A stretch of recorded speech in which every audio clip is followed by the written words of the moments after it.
Going overseas for a cheaper surgery is nothing new, but now insurance companies are jumping on board, making medical tourism even more enticing. But would you even trust it? Investigative reporter Elise Kirchner traveled to Mexico and saw it firsthand. She joins us now live. And Elise, I think a lot of people might not think this is a safe option. Well, that's the big question. Millions of Americans are leaving the U.S. to get medical procedures. Even U.S. businesses and healthcare providers are now considering outsourcing medical tourism as a healthcare option. It's a big business that critics argue can still come at a cost. 1,500 miles traveled.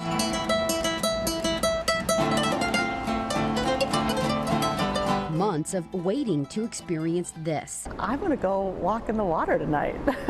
Kelly Jenkins couldn't be happier. Yes, I actually am. I really am. And that sounds crazy. It sounds nuts. Crazy because Jenkins flew from California, leaving some of arguably the best medical providers in the world, to come here to this hospital in Puerto Vallarta, Mexico. As the CEO of 360 Global, she's been connecting others with doctors around the world in the emerging industry of medical tourism. She's such a believer, she's about to have her first surgery outside of the U.S. This will actually end up helping everyone in the United States who goes to an American hospital for surgery, because it will force American hospitals to look at their efficiencies and hopefully lower costs. I'm from Turkey, Istanbul. I'm from Nigeria. It's a trend the world is looking to take advantage of. Bringing that down to a total of 2. Earlier this month, the Medical Tourism Association held a conference at Caesars Palace in Las Vegas, connecting thousands of medical providers traveling from 200 countries. You came all the way here from India for this conference? Yes. The 5-day conference ended with a class certifying attendees as medical tourist specialists. Basically adds credential to my business. Healthcare has really gone global. There's no reason that it needs to stay in your backyard. Joe Harkins is with the Medical Tourism Association. He says insurers are also getting involved. U.S. companies like United Group Programs, Anthem Blue Cross, and Blue Shield are now exploring medical tourism as a part of their coverage. And even more will get on board, he says, because of the Affordable Care Act. If it's cheaper, if it's quality, you can't lose. Yeah, well, these are all my Mexican credentials when I went through medical school and did my specialty training here. Orthopedic surgeon Max Craig says about 70% of his patients are coming from other countries. It's been nice. Including Kelly Jenkins.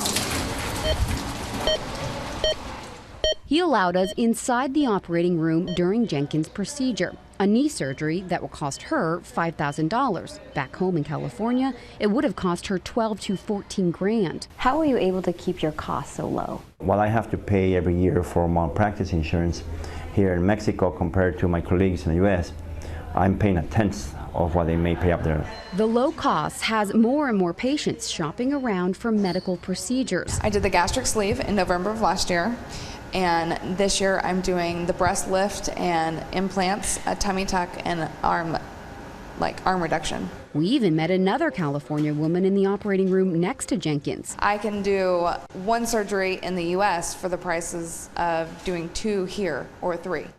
Deals like a facelift in Latin America for $5,000 or $15,000 stateside, or a heart bypass surgery for around $5,000 in India, $144,000 in the U.S., and a knee replacement surgery for around $11,000 in Costa Rica or $7,000 in Malaysia, compared to $50,000 in America. So what's the downside? I see a patient probably every 2 weeks that has some issue. Plastic surgeon Barbara Person says medical tourism can be anything but reliable. My whole bottom lip was like a ruffle. At her practice in Lafayette, Persons regularly performs corrective surgery on patients looking to save but end up paying in the long run. It was silicone or something. It was the wrong product. That's what happened to this woman who had such a bad experience she asked us to alter her voice and appearance. After she traveled to Mexico to have lip injections, she needed multiple surgeries to fix her mouth. I think most medical professionals are we're a bit horrified. Person says much of the added cost of American healthcare is to protect patients if something goes wrong, and U.S. doctors often have more oversight. If they don't pay anything for malpractice insurance, and likely their overhead is much less because there aren't all the certifications we have, and I would take that as a warning sign. It's really a lack of awareness. That's really what it is. Supporters of medical tourism, like Kelly Jenkins, argue if you do your homework and make sure you are in trusted hands, the price tag for global medicine is worth the risk. Yeah, there's no doubt. There's absolutely no doubt. I will probably never have surgery in an American hospital again. And by the way, Jenkins' surgery went well. She's now recovering back home. Still, the CDC warns the added complication of travel opens patients up to other dangers, including blood clotting, infections, and crime if you're traveling to a country with a travel warning. Raj, Jess, if you want more tips on medical tourism, all you have to do is go to our website, NBCBayArea.com. Very interesting story. Yeah. Thank you, Elise. It's an interesting concept.